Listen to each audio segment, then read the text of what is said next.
We're now joined by Dr. Edmund Adjapong, who is Program Director for Secondary Education at Seton Hall University, one of our higher ed partners. Good to see you, Doctor. Thanks for having me, Steve.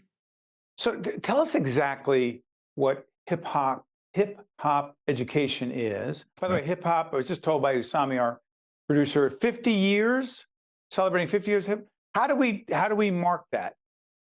Yeah, hip hop is a beautiful culture and genre of music that emerged from the Bronx in 1970s. And we're currently, this whole year, we're celebrating this 50-year of the culture. There are a lot of activities and events that are happening all across the country, all across the globe, and particularly here in the Bronx, New York, where we're celebrating this phenomenal culture that's really emerged from, young folks and youth from Black and immigrant communities just trying to make sense of their communities and having opportunities to share their experiences with the world. So hip hop education means what?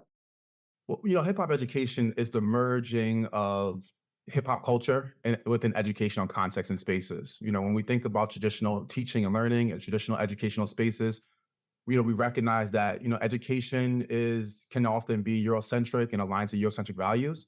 And oftentimes really not incorporate, values of other folks, right? So when we think about hip hop and education, particularly within my work and my research, I'm thinking about how do we leverage the different creative elements of hip hop, which include the MC, the B-boy, the graffiti artist, the DJ, and knowledge itself. And how can we leverage those elements in supporting young people in learning and engaging and developing their identities as it relates to whatever content they're trying to engage in? So again, I struggled with science the whole time, doesn't matter. But STEM, science, technology, education, math. Yeah.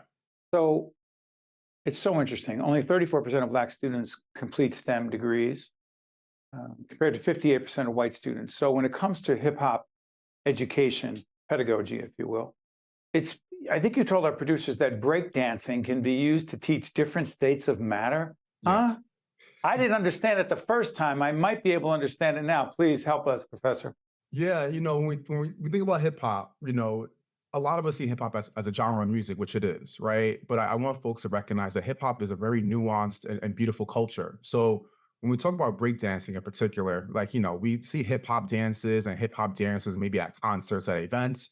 But when we think about breakdancing and bringing these elements into the classroom, it's really about taking the framework and the philosophy of these elements. So breakdancing really aligns to kinesthetic learning, right? And recognizing that young people in schools, they have diverse needs, learning needs, right? So young people might, not want to sit in their seat for the whole day, right? And they may not learn the best in that way. So when we want to leverage breakdance in the classroom, one way it could look like in the science classroom, as it relates to my research, is how can we get young people to imagine themselves as the content, right? Their physical being, their physical bodies themselves, and literally move around the classroom, the space, in reference to that. So when we think about the different states of matter, we know that we have gas, we have solid, and we have liquids, right? We know that solids have a particular composition. Solid molecules are they're held tightly. They don't necessarily take the shape of the container. They have a rigid structure, shape, or form. And I remember teaching this to my sixth grade students in the Bronx years ago, and they understood the concept, but it was really heady for them, right? They understood the composition of the molecules, but they didn't really have a deep understanding of the concepts. So how'd you bring breakdancing into it? Well, the students weren't actually breakdancing, but I was getting them to be kinesthetic learners, right? Which is in reference to breakdancing. So I said, you know what? You guys all act as molecules. I want you all to stand behind your seats and assume that each student in the classroom is a molecule. Now the whole class is a solid, right? The classroom is a shape of container. So the students, slowly they understood the composition of solid molecules and how they interact and engage. So all the students started to line up on the side of the classroom in a structured shape or form. Then I asked them, so what do we know about solid molecules and what do we know about molecules and matter? Are they ever stagnant or staying still? And the students no, they're always moving, even if they're in place. So the students started shaking in their spots and vibrating, right? So this idea of, recognizing that students like to move around and like to engage, but to breakdancers, and drawing that in reference to how they learn and understand content has been really remarkable in a connection to hip hop and education. Where'd your passion for this come from? I'm curious about how your colleagues have reacted to it. I'll ask that in a second. Where'd your passion come from for this? Oh man, my passion, it comes. I'm a young person that grew up in the Bronx, New York. the birthplace of hip hop. And as a child, as a young person, navigating schools, I was marked as a gifted and talented student, but I never saw myself really connecting with the content within the classes that I navigated as a child. When I got to high school, I had this teacher who used hip hop as a way to spark our interest in a physics class. I always loved science, but I just never really connected with the concept. I remember being in my high school physics class, learning conceptual physics and studying, rappers' chains and talking about, hey, this can be a pendulum, right? And doing calculations and learning conceptual physics through hip hop, right? Through the culture that I engage in outside of school. And that really was what sparked my interest. And what led me to use these practices when I was a teacher in the Bronx, and what led me to become a researcher in this field. So I'm curious about this. To what degree, if at all, Yeah.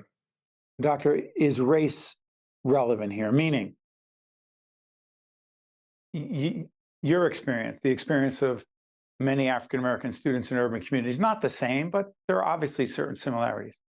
For a white kid from the suburb, right, whether it's Seton Hall or any other place, I don't even know what typical means. Do you teach it any differently? Is it any less relevant? And how the heck do you do that in a diverse setting? Yeah. Great question, Steve. And I get this question often. When we think about hip hop and hip hop music and hip hop culture, like for me in my work, it's really targeted for Black and Brown students, right? To support them in developing identities and feeling connected to science content. But when it comes to teaching various students from different races, it's all the same, right? When we think about white students, they benefit from this as well. Hip hop really is anchored in a multimodal way of learning, right? So we talk about breakdancing and we take the kinesthetic aspect of that, right? How do we get young people to move around in the classroom and make sense of the content while engaging and embodying the content? And no different for white kids, Black kids, no different. No. Relate the same. Relate the same. When we think about hip hop, white youth are the top consumer of hip hop music, right? So they're engaging the culture just as similar, and this is the same as Black students, right? There might be different connections and different points of entry, but there are similar connections, right? And the work is not just about hip hop music; it's really about the idea of multimodal learning. Wow. And real quick, any pushback from colleagues? Not pushback per se, but I would say that my colleagues generally don't necessarily understand it at face value. A lot of folks don't understand it at face value when we talk about bringing hip hop into schools. I really try to advocate is, all of our students, regardless of race and background, are diverse learners and have various diverse learning needs. And when we bring hip hop in these multimodal ways of learning, we're able to meet our students where they are, right? Regardless of how they learn and how they connect to the content. Thank you, Professor. I appreciate it. Well said, well done, important conversation. We'll make sure we catch up with you again. Thanks so much. Thanks for having me. You guys stay with us. We'll be right back. Think Tank with Steve Adubato has been a production of the Caucus Educational Corporation. Funding has been provided by the Turrell Fund, supporting Reimagine Childcare, the New Jersey Education Association, the Healthcare Foundation of New Jersey, the Port Authority of New York and New Jersey, Choose New Jersey, Horizon Blue Cross Blue Shield of New Jersey, the Adler Aphasia Center, New Jersey Sharing Network, and by Robert Wood Johnson Foundation. Promotional support provided by Meadowlands Media and by NJ Biz. At the Turrell Fund, we know childcare creates transformative early learning experiences for young children and helps families succeed. Childcare is essential for the economy, driving financial growth and sustainability across all sectors.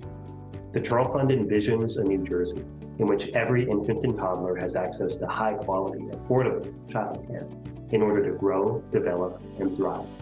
Our children are our future. For more information, visit turrellfund.org.